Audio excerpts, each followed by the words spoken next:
Yeah, lip the culture anthem. Oh, oh, yeah, lip the culture anthem. Yeah,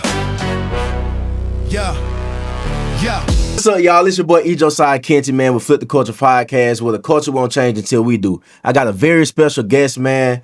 I ain't even gonna say we grew up together because some folk be lying, you know what I'm saying? But we worked out together through modern day fitness, just growing up inside of high school. I think that's when we met. Yeah, you was man, at Parker, I was bro. at Parker, you was at Ramsey. Yeah. That's Hall of still... Famer. You a Hey, Hall of chill out. Famer? You are too, bro. Hey, man. We got LaDarrius Jackson in the building, y'all. So look, since you already brought it up, you know what I'm saying, MDF Hall of Famer, bro, and we got some heavy hitters inside that program, bro, sure. even coming up after us, you know what I'm saying? For sure. So with that recognition, what does that represent of your career, and what does that represent you as an individual? Man, it felt good to get my flowers. Because, like, man, you know my journey, you know I've been through a lot, dog. Yeah. Like, you know, man, going to different schools, going to different colleges, man, being in high school, man, and always, you know, trying to be first, always trying to be a leader, and always trying to work my hardest, man. It felt good to be recognized. It felt good to, like, have my family there, to have my fiance there, and to give them something to be proud of. Because, like, you know, we always tell our war stories now. Like, I was fire back in the day.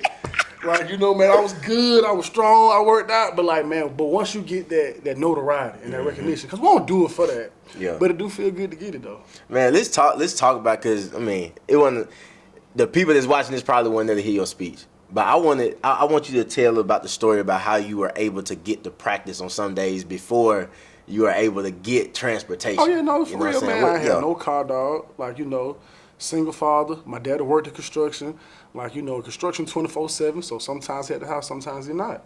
And like, you know, man, I was so determined to get to workouts because I always wanted that extra edge in training. Dog, I caught 2 buses just to be late. I caught the 18 Fahrenheit bus from Parker to Central Station, and I caught the bus 280 to get dropped off at that Chipotle right there. Yeah. And then I had to walk like another 40 minutes Uphill. To get to the workout just to get cussed out by oldest, man. Yeah. For being and then late. get punishment. You know what I'm saying? Yeah. I'm like, you know what I'm going through right now, dog. But no, man, it's just that will, man. Like, you know, wanting to be different. Like, you know, and as a kid, you don't totally understand it. Yeah. But you know, like, God, like, please, I hope my actions make sense. I hope I'm investing my time right, and I hope I can get something from it. Like, man, I don't have no regrets. So, you know, I'm never the type to talk down in this current generation. For But sure. what I will say is it's different, right? The drive, the being able to look at what's in front of you and looking at what's on the other side of it and saying, I want that more than I want to submit to what problem is in front of me, right? So what type of drive and what type of mindset did you have to embody that you can communicate to some of these younger cats to be like, hey, man, like, you got to either want it or you don't? Man, that's hard because we're in the microwave generation. We're in the information age. Yeah. And then, like, you know, with NIL out here and everything, man, they just see what's on the other side. They don't see, like, going through the fire or the discipline to get to that. Yeah. They just see A to Z. They don't see A, B, C, D, like, going through the process. So it'd be hard. But if I had to give any advice to the younger generation on what they need to do to try to be successful and to try to get to the other side, man, is definitely be patient. Just be patient, continue to work, continue to develop. Yeah. Man, focus on your skill and not the money. Because you get paid for your skill. Yeah. And a lot of people out there getting paid. But as you develop your skill, man, you develop your talent, you'll get paid for it. So it's all about, you know, honing in, developing your skills, but that comes back to working to be there. So, man, you got to work for really what you want. Right. So you founded Elite Suite. Yeah, founder of Elite Suite, man. You know, Elite Suite, Elite Builders Group. Yeah, So, and I'm glad you said that because you talked about skill sets. Definitely. Right? So you went to college, you got your master's, also your bachelor's, right? So now you're going into that entrepreneur space. Like, you're able to create revenue for people that work for you. Definitely. You know what I'm saying? And you're creating opportunities for better quality of life for the people that you provide inside that community. So 2 things. I want you to explain what Elite Suite is, and then also what got you into that space of just providing for the community. Yeah, man. So Elite Sweep is a construction company, man. Like, you know, we have several companies, but Elite Sweep is it's the bread and butter that then started the other investments. Like, you know, so I'm a licensed builder for the state of Alabama and for the federal government. But man, Elite Sweep is a construction company that work with hedge funds. Like, you know, we have clients from Miami, from Arizona, from New York to New Jersey. And like, you know, we do residential hedge funds construction.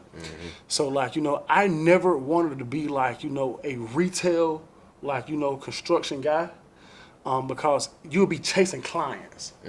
Because I always wanted equity and I always wanted like, you know, consistent work. Yeah. So I went out to the hedge fund space. Big companies, $50 million companies, $100 million companies, and they buying houses in volume. So when they came to me, it'd be like, we'll give you 3 houses at a time, 5 houses at a time. So I knew I can build a team off that. It's hard to build a team off one house. Yeah. Or just one project, because you'll never be able to, you'll be chasing, like, I bet, how am I get the next job? Your bill come every 30 days. Yeah. So it's like, I got to build something that can sustain the test of time. And I found that through, you know, hedge funds. Like my first company, who I got my first contract with, was Spartan Investments. And they have like over 2,000 houses in the state of Alabama. So like that was my first contract. And I ain't gonna lie, I wasn't ready. I wasn't ready. You weren't ready? I bet. So so what I did, man, just like how we was football players, we sent out our film. Cause like either we hire somebody or we sent out our film, like, you know, ourselves, man. So like, you know, I created a template, put the services we had on there, and I sent it out to different companies. The number one company in the state of Alabama hit me back. They said, hey, we want to interview you, we want to see what you got. So I went in there, sat down with them, told them what we did, told them what we had. I was lying.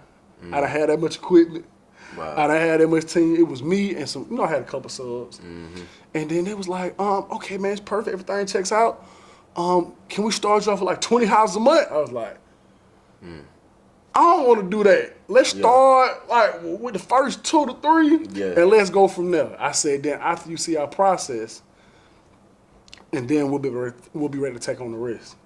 But yeah, man, construction and real estate changed my life.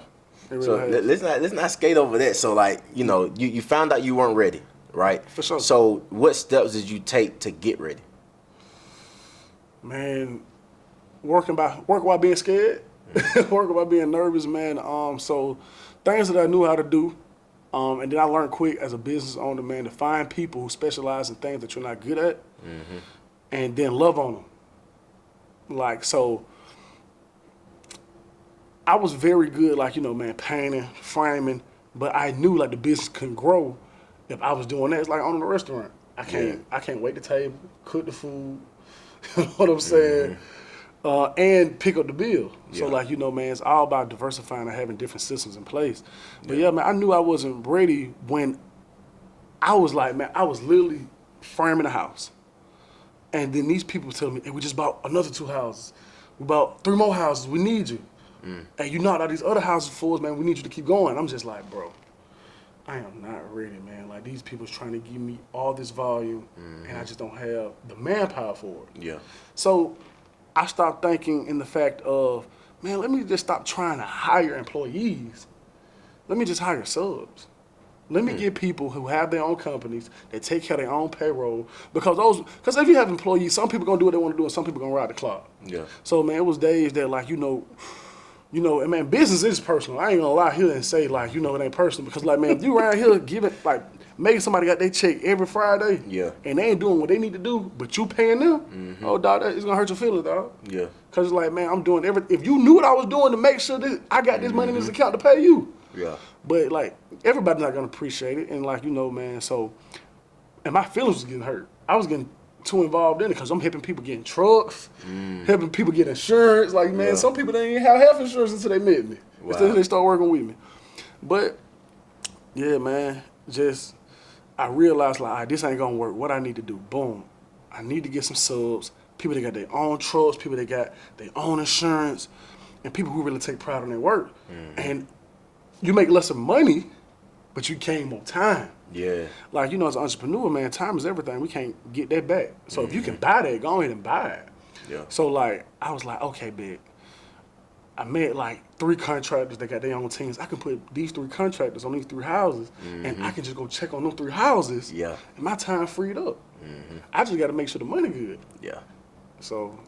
That's smooth, bro. For sure. Dang, that's smooth. Like you went from being the quarterback to being the head coach. That's what it's about, man. Yeah. And then people wonder why the owners make so much.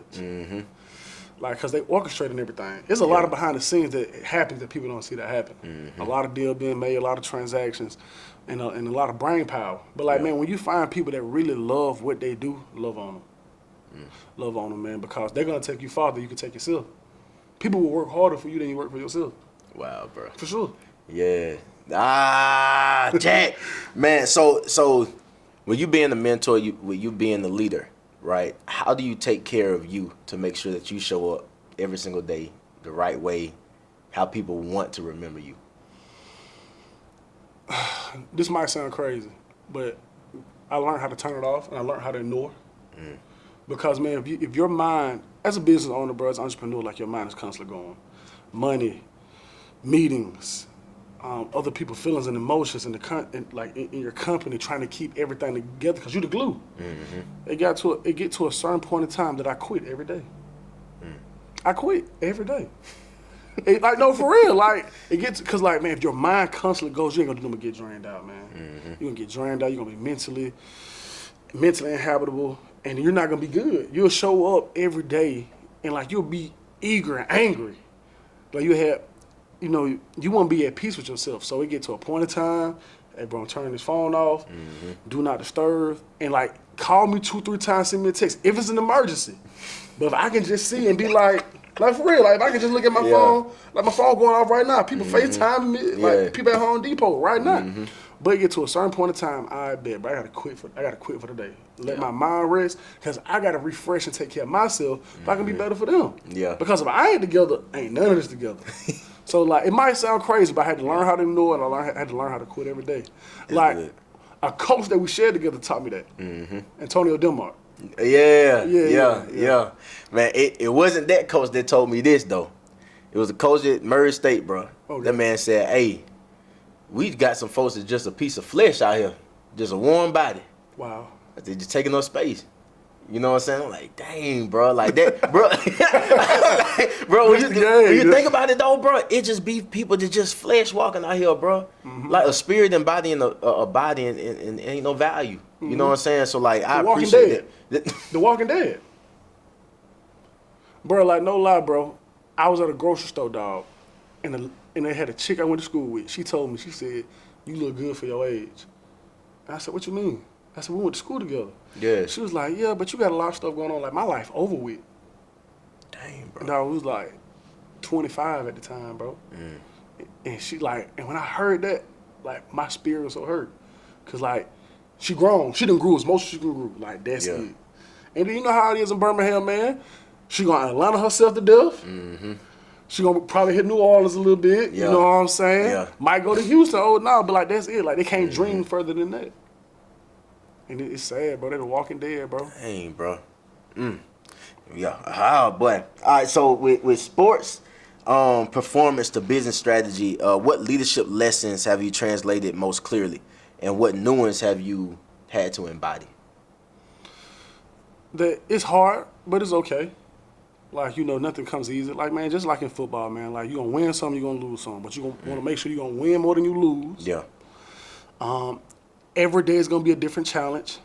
And then, man, having a sense of urgency, like, a lot of people don't have that in the world today. Like, a lot of people are content and lazy.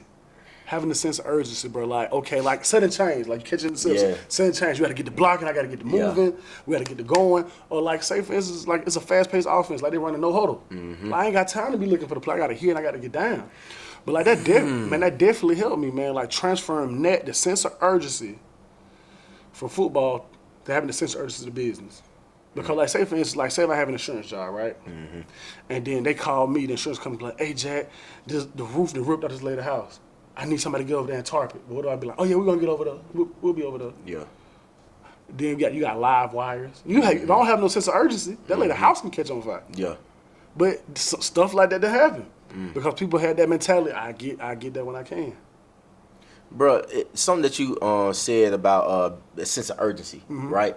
It was it wasn't even a coach, but I was going through through some process, and the instructor had said, "Hey, I want you to be in a hurry, but not in a rush." And he was like, "Rushing is where mistakes happen. In a hurry is the sense of urgency that you're talking about. So like I want people to understand, like you're not talking about, hey, I want you to just rush through everything and then you just checking off a box, okay, this done, and there's no intentionality there. But when there is a sense of urgency, you have a place that you gotta be by a certain time to finish a certain project. So I appreciate that. It's like, okay, it's like I'll give you two different things. It's like it's called control chaos. Mm-hmm. Like a lot of stuff might be going on, but you got to stay calm in the process. Yeah. And then a mentor of mine named Scott Long, he taught me the difference between being a fireman and a firefighter. Oh yeah, you got to go in detail about that. Okay, so a firefighter, what they do? They get off their truck, they kick down their door, they're running guns ablaze and trying to grab kids, clean it out. But you know the reason why they can move like that? Why? That, like, you know, the fire chief. So I got it wrong. It wasn't the fireman, the firefighter. It was the fire chief and the firefighter. Okay. So the fire chief, he didn't already talk to somebody. Okay, what side of the building they caught on fire? Okay, where's the nearest fire hydrant? Like he's already planning everything out. So when this man running there, he can save that victim and save himself. Wow. So like, it's all controlled chaos. So you know, sense of urgency, but at the same time, know what's going on in the moment. Mm-hmm. So, I got a TED talk coming up, right? And congrats I'm talking too, about, dog. man, You doing a lot, appreciate man. it, bro. Hey, For sure. like I told you before we got in here, bro, I was asleep. You know what I'm saying? Like, I mean, eyes bloodshot red, bro. Yeah. You know what I'm saying? But it's just like that sense of urgency. It's like, bro, it's literally people losing their life over not knowing what to do after the transition out of sports, bro. For sure. You know what I'm saying? So it's like, bro, I don't have the luxury to stay asleep because folks like us, we figured it out, but the jump wasn't pretty. So I'm like, it ain't ever gonna be pretty, and that's the realness of it. Like that, it's a very uncomfortable position to be in after you've been playing a sport and built a relationship with this thing for like 20 years of your life. You know what I'm saying? Like, bro, it ain't no pretty process. But I think the knowledge of going into it, knowing it's not gonna be pretty, knowing it's not something that's gonna last forever, having a plan and not a plan B. You know what I'm saying? Because I don't believe in that jump, bro. I'm knee deep. Like that. I'm knee deep in what I do, man. I'm knee deep. Like, like it ain't no, if this don't happen, bro. You know, I got this. I'm gonna fall back on this. Facts. So nah, man. Like I definitely get it. Like you know, like I said with the construction, like with the real estate, man. Like I got other investments, but like this is the bread and butter that fund that. Yeah. I'm knee deep. Like it ain't no. Like dog, my pastor always told me, he said, God done brought you too far. Yeah. To turn his back on you in your business. So my pastor do all my concrete and foundation work and my clan work. So like real talk, it been times man, I'm like, man, pastor dog. I be real with him. I'm like, man, I be wanting to just get this up sometimes. It be so much headache, a lot of money out. He was like, man, Jay, you done came too far in business for God to turn his back on you. And then blessings to happen. Like, I want to stick in this one. Yeah, for sure. I had a conversation like that with my older sister, man. I was like, man, sis, I was in college. And I was like, man, sis, I'm done with this, man. She's like, I bet, quit. I said, huh? Yeah. Like, you know what I'm saying? Because it's like, okay, you telling me to quit. I'm like, man, what we having this conversation for? But she knew me. She know I ain't gonna quit. She's like, why they even come out your mouth then, son? You know what I'm saying? So it was like that inner dog inside of me was triggered because I'm like, dang, quitting really not an option. Like, once I saw that quitting was presented in front of me and I saw what that would happen and like, nah, bro. So my question with the psychology between your separation from the game but still allowing it to travel through you, right? Like every time your heart beat, it's like, dang, this same emotion I had in football, I'm reminded of this every single day I go through this, right? How did you get to that point where it was no longer a pain to think about your journey? Becoming something, like, you know, man, because in football, like, you know, you always want to be the best player and you want to put on for your school, like if it's college or if it's high school, but just in business, man, and just in life, just in general, like take business out of that, but just like say if you have a job at 9 to 5, man, you're representing your name. Yeah. So that same fire, like I had, like, you know, in football, I just applied to this because, like, I'm representing my name. I'm representing my business. Like, you know, I take care of a lot of people, and I'm responsible for a lot of people. And I ain't gonna lie, it was hard, bro, to really transition in football, bro. From football, it is, bro. It was really hard because you got to think about it. For 18 to 20 years, you learn how to play a game. Fast. You learn how to play a sport, and that's your skill set. Catch, tackle, kick, run. You couldn't catch though, bro. No, for sure. I can hit though. You know what I'm saying? I can hit, though. I can hit, though. But nah, man, it's hard to transition. Cause I'll tell you this, bro. Cause like I got my master's at Tennessee State University, and I don't think I ever told nobody this story. But I'm gonna tell you, dog. Okay. The only people that know this story is the people who I've vented about. So, coming from Tennessee State, I had one more year left to play, and I didn't play it. I had a lot of family stuff going on. I ain't gonna get into that, but I knew for me, I wanted to get into this business because I went straight from college straight to construction and real estate, bro. Right. And I said, I had some connections in Nashville, but I have a lot of family and connections back in Alabama. I gotta move back home. But when I moved back home, bro, it was different. From like living in Nashville, was beautiful. Yeah. Nash Vegas, bro. And coming back where I'm from, Fountain Heights, going back to my dad's house, laying my head on the pillow. Yeah. And like I'm chilling in the house, talking to my cousin. And I'm like, damn, hold on. My cousin, he got a warrant. He got this going on. Yeah. He got this. And I realized, like I can be subject to whatever going on right now in this situation. This is like the wrong place at the wrong time. Like this can happen right here. Yeah.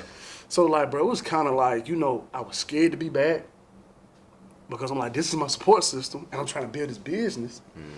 So I was like, man, I might gotta move back. Like, so it was like, I might need to move back, play football. It was like, I was kind of scared to grow out of that. Football was my crutch. I was really scared to grow up. Yeah. I was really scared, dog, but I came back here, started a business, just put my head down. And because it wasn't no other way, because I was like, man, I got to go do this. I can't go back and play football. Like, I got to make this work. I don't care how hard it is. I got to make this work. And I kind of resented football in a sense. Like, I just started back watching football like about 3-4 years ago. Same, bro. For sure. I couldn't watch it. Yeah. I couldn't watch it, man. It was too much. It was too much to fathom. Because how much you love the game, and then you realize, like, bro, like, did the game really love me how I loved it? Like, did I use the game how the game really used me? Yeah. But then I had to count my blessings. Got my degree, got relationships that I still use to this day. I still got great brothers and teammates that I still talk to this day. So, man,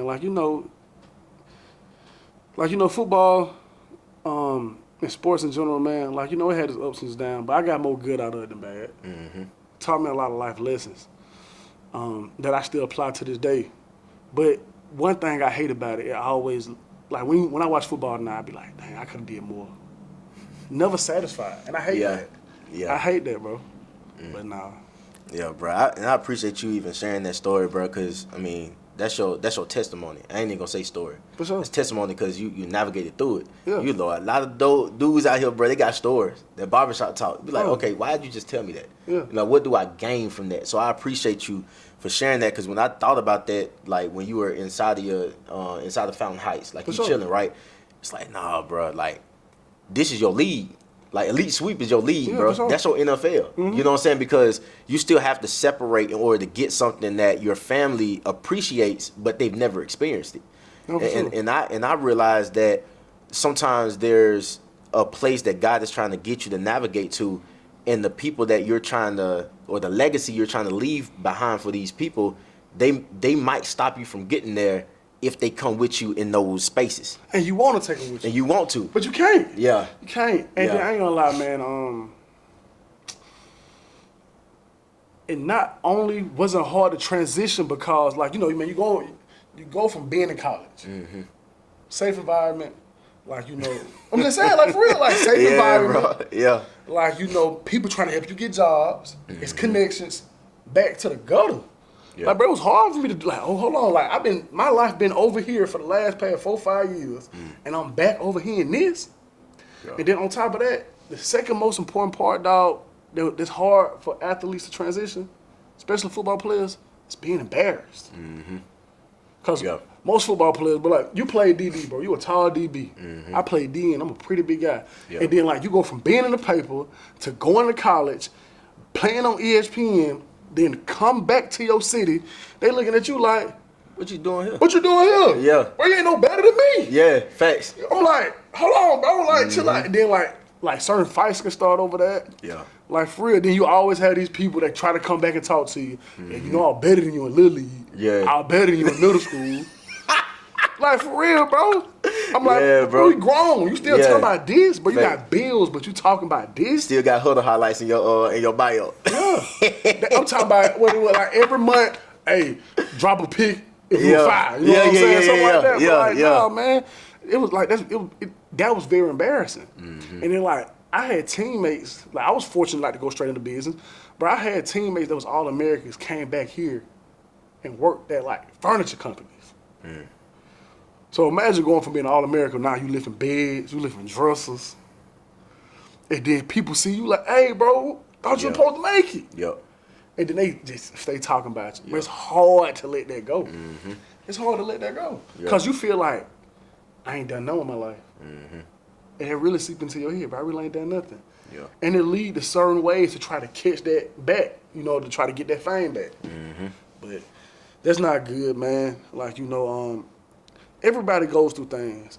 Some people gonna make it, some people not gonna make it. But man, you gotta just be happy with what you did. Yeah. Like I'm happy with my career. Like I'm happy for how far I got. Because statistically from where we from, we weren't supposed to go this far. Yeah. And man, like to meet people like you and like to have like an organization like NDF and just like have my old teammates at South Florida and at Tennessee State, man, like even when ball stopped, you had that camaraderie. You still had those stories. You still had those, hey, I skipped class to go do this. Facts. You feel me? Like it's always great to talk about that, like at any homecoming. Or like when you see like them starting to have children. Yeah. That's beautiful. Like, man, I remember we used to do all this, but like now look at you, now you got a family. Like you can like, hey, bro, I could have never seen you doing this. Yeah. But then you see the growth. So that's the beautiful side of it. Then you see some people, like, they play in sports, they can't transition, they go to selling drugs. Yeah. Like, bro, death is real. Wow. Jail is real. I got teammates that couldn't transition. Jail. Wow, bro. Like, probably facing life. I got teammates out here selling drugs. And that's either gonna lead to death or jail. So, like, man, for God to help us make a way out, Yeah. like, bro, I'm thankful for it. Man, I appreciate you saying that, man. Like, even the camaraderie. Because just like you said, like 3 years ago, you started watching the game again. Yeah. Like, the way I left the game, which I don't have any regrets, but there was always, like, a piece of resentment for the hurt I endured leaving the game for the university. You know what I'm saying? So, I man, matter of fact, I think I'm going to go to homecoming this year, bro. Go, man. I think I'm going to go, You need bro. to go, you know man. what I'm saying? Because it's not even about the game. Yeah, it's bro. about, man, like, okay, who I done met here? Yeah. Like, you know, man, it could be, and you don't know who can help take you to another level, or you can take to another level. Yeah. And like, man, because like the relationships are bigger than the game. Yeah. The game gonna stop for everybody. I don't care if you Tom Brady played 20, 30 years, or like, you know, somebody that played 1 year. Some people that don't make it to that other part of the league, man. But those relationships gonna last forever. Yeah. Because time is always gonna catch up, right? Like, so like now, like, you know, like say for me, like I ain't playing the league. I played in college, played at 2 different colleges, have a business. A friend of ours, Michael Jackson, you know. Yeah. You know, he played for Charlotte. Anytime Mike in the city, hey Jack, bro, let me see some of your projects, bro. Yeah. Let me see some of your apartments, see some of your houses. Now we can get money on that level. Yeah. So like that relationship that the game that helped me gain, I'm thankful for that. Yeah. Like, but he got to be the best football player he can be because that's his occupation. I got to be the best builder and real estate investor I can be because that's my occupation. Yeah. But yeah, nah, man. Like I said, the game has blessed me like with a lot of relationships and a lot of other factors. It took from me. The game it took a lot from me. Yeah. But man, you got to just count your blessings and be happy with what it gave you. Man, it's beautiful, bro. Is there anything that Flip the Culture community or even the TEDx Alabaster community can do to support Elite Sweep? Like, how if somebody wanted to use your services for anything, or they know about some properties and stuff like that, like how can we support what you have going on? Oh yeah, man, definitely, man. Like I'm buying, like I'm buying, man. So like I'm transitioning my career. Like I'm getting out of the flip game. Okay. Like, you know, man. Like I said, like we were talking before off camera. Like the real estate market, man, is definitely oversaturated. The flip game is oversaturated. Like, you know, man, if anybody have any lots, like, you know, man, preferably in the areas, we'll say Pinson, Trustville, Alabaster. We'll do some Hoover. We'll do some Calera. We'll do some Childersburg. You know what I'm saying? Like, you know, we'll, you know, do a little Trustville. Like, you know, man, y'all have any acre lots, anything from 1 acre to 4 acres. So is this just like Alabama, or do you do any business? Oh, yeah, no, we do business in Alabama, Georgia, Florida, Texas, Louisiana. Okay. I don't want to get the name in all them cities. You know what I'm saying? But the South, though. Oh, but the South, anything in the Southeast, I'm touching. Bet. Anything in the Southeast, I'm touching, man. They got any lots, like any really real estate deals, bring them to me. Yeah.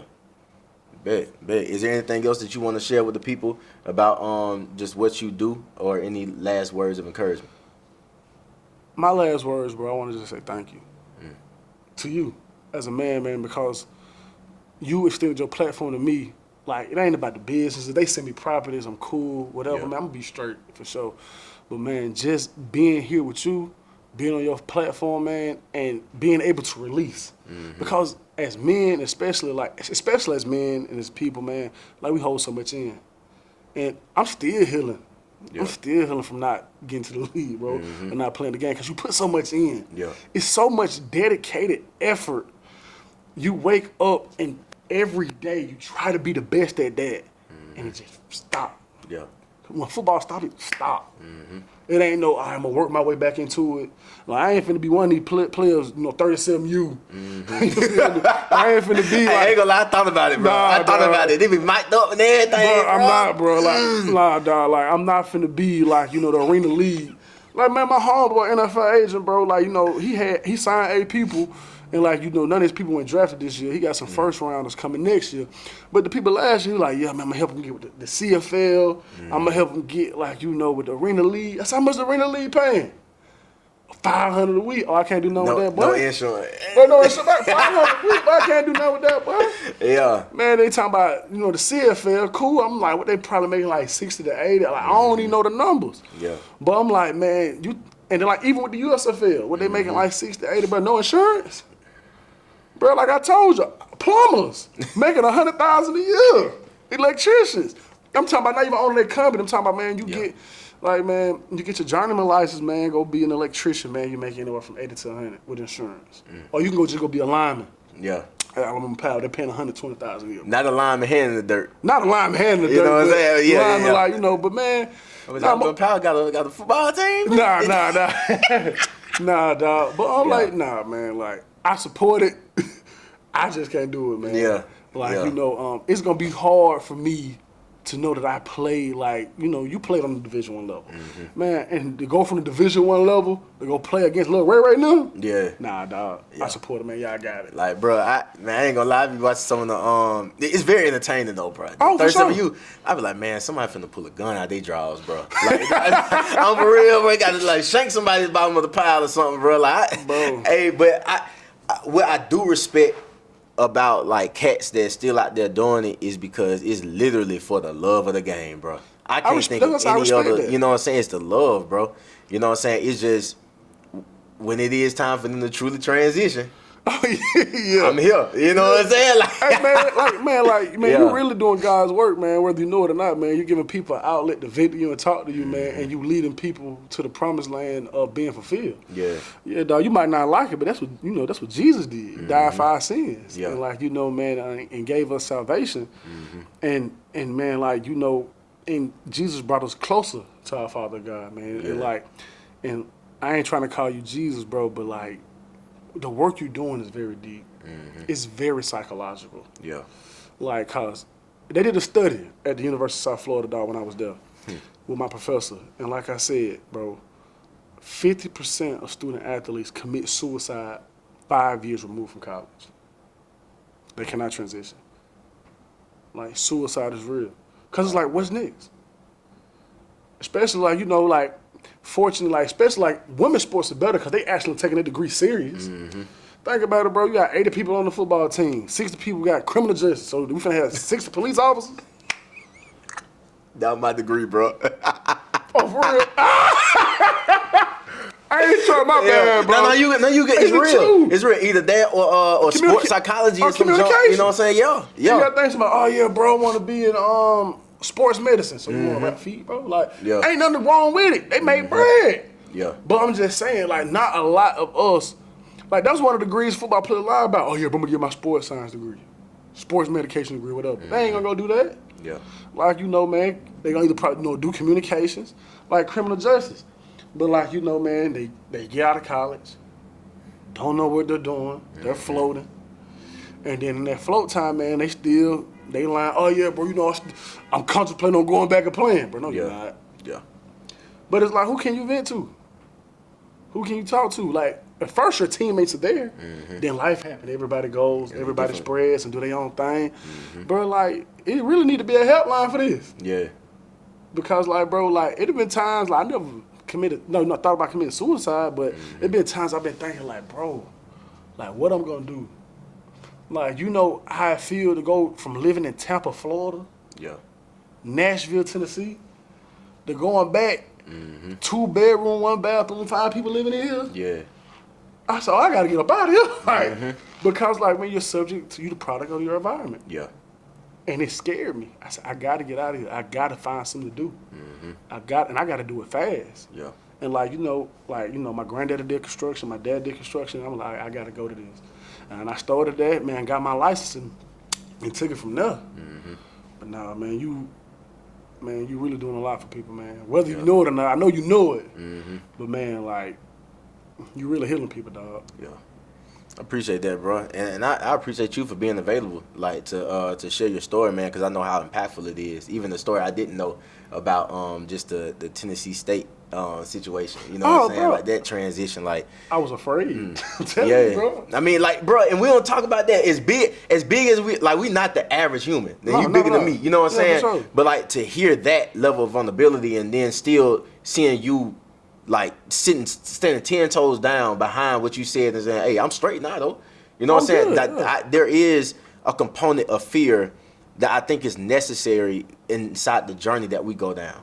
Because it's like, you got to be able to consider fear in order to say, like, this is how I want to live my life out of being bold. But just being afraid of just being fearful, bro, is just another word for, and I like the word of being aware. I'm aware of what's going on. I'm aware of my surroundings. Yeah. So, like, when I got home, like, I was afraid, but this is another word. Hey, bro, I was aware. I'm aware of what's going on. Yeah.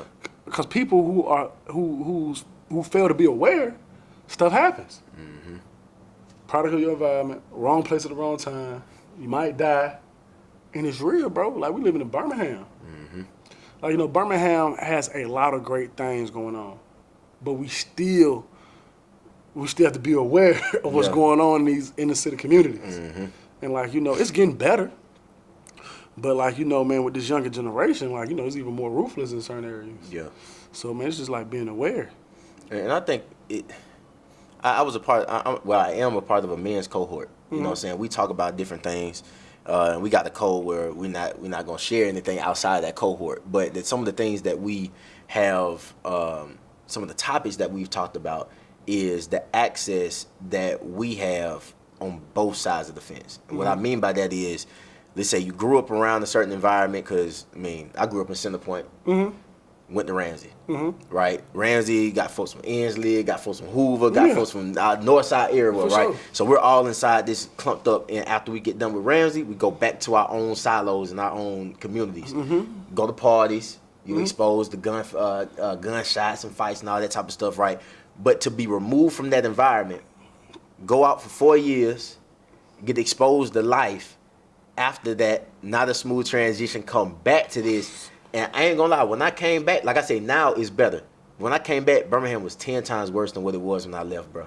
And then now I ain't gonna say I'm a grown man, because I'm still a young man trying to figure it out. But I'm more so in the adult standpoint. So the things that used to intrigue me, because I ain't gonna lie, bro, I used to love ratchetness. I just hate what come with it.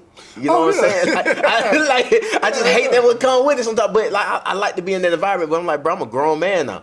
You know what I'm saying? Like, so the grace of an adolescent, a kid, is not the same grace as a man. No, definitely, bro. And the older you get, man, and the more grown you do get, man, your fun changes. Yeah. Like, you know, the stuff I used to do, I don't like doing now. I don't do it no more. Yeah, you know, man, like, I used to want to, I bet, I was in the club every Friday, Saturday. Like, you know, man, we're going to make it rain, we're going to do this. Yeah. We're going to chill and kick it. But then, bro, I ain't going to lie. My CPA hit me up at the end of the year. Oh, you must really love Urban Smoke. What you mean? Dang, The bank it's statement don't telling you, lie. bro. The Hey, bank statement don't lie. So like, yeah, man, like, real talk, just from my own experience, like, what you mean? I said, yeah, I go there from time to time. Oh, you spent $30,000 last year going to Urban Smoke. You spent another like $5,000 going to 3,000 bar. And then you realize, like, bro, like, my spending maturity is terrible. Yeah. I gotta get a grip on this. I ain't saying don't have fun, Yeah. but like, yeah, dog, the way, you know what I'm saying? The way, I'm out every Saturday. And then, like, I ain't gonna lie, construction, most dudes, after they done with the site, we at the happy hour, Yeah. we kicking it, we drinking, we having fun. But then you realize, like, bro, I could have done so much other stuff with this money. And then, like, me being 30 now, bro, like, everything, and I'm, like, I'm finna get married, got my fiance, I'm putting a lot more up and I'm investing more, man, for, like, life can be, relatively easier. Yeah. I want to be available for bigger real estate deals. Like, we still going to have fun, but, like, man, I ain't the local joker no more. I ain't finna just hit these spots. If we want to do something, we can fly out the country, we can fly out of town, kick it. And, like, but, man, like, just hitting every happy hour, Monday to Monday, nah. And that's something, I ain't even gonna speak for all athletes, but that's something inside of my transition that I struggle with, right? Being on the scene. Cause like the scene got a crowd. For sure. You know what I'm saying? It got people, it got celebration. You feel me? Like, bro, like it's almost like, okay, I'm sitting in the section. Put in your order for the bottle, you know what I'm saying? For sure. And everybody just waiting, like, hey, bro, we got their plate, you know what I'm saying? Yeah, hey, when them sparklers come out, boy, come on, man. and they jump like, and everybody just, you know what I'm saying? Who it came from? You know what I'm saying? Right there. Then they got a sign that you can custom make, for sure. and and I ain't saying like nothing wrong with that, you know what I'm saying? Because that's some people's space. But what I'm saying is like for people that could look at their banking statements and look at their history and be like, dang, bro, I want more out of life than this 30,000 I just spent on that. Cause, yeah, for sure. Shoot, matter of fact, who owns this place? Like, who's who did the groundwork on this? Oh, okay. Matter of fact, what's their stock name? Yeah, for sure. You know what I'm saying? Let me invest that 30,000 inside their stock now, and then you know what I'm saying. So while people are having fun doing this with their 30,000, I'm investing inside of this. And that's fun for me because now I'm 30. Now I got that. When you spend enough money and lose enough money, dog, like your vision get clear. Like you're gonna open up your eyes. Facts. And especially when work gets slower and you gotta have more reserve. Yeah. And then as workload increase and you gotta have money for like opportunities to jump in. Like, man, you gotta be prepared, man. Life is about being prepared and ready for certain situations. And like you said, man, there's nothing wrong with having a bottle, having the sparkles, having people bringing out the signs. Man, it's nothing wrong with celebrating. Everything is good in moderation. Because I'm still gonna do it. I ain't gonna lie to you. Like, let's get real, bro. Like, I ain't gonna sit right here and be like, oh yeah, bro, I ain't gonna buy no bottles. Crazy. Like, nah. One of my dog's birthday coming up. We out of town, wherever we at. It's coming. Yeah. It just ain't coming every Friday. Bro. Cause like, let me tell you, like, and this is what I seen, and this is what I really stopped doing. This is what made me grow up. Because at the end of the night, when the club closed, all I got was, appreciate it, big dog. The night was a movie. I'm gone. I'm stuck with the beer. Yeah. And I'm like, hold on, ain't nobody got nothing on this? Man, Bobby Humphrey told me something, man. Bobby Humphrey, man, like, one of my mentors. I ain't gonna lie, I called him one night in the club drunk. Didn't mean to call him. Yeah. My phone going off in my pocket. I'm like, my phone calling somebody? I said, it's Bobby. Dang.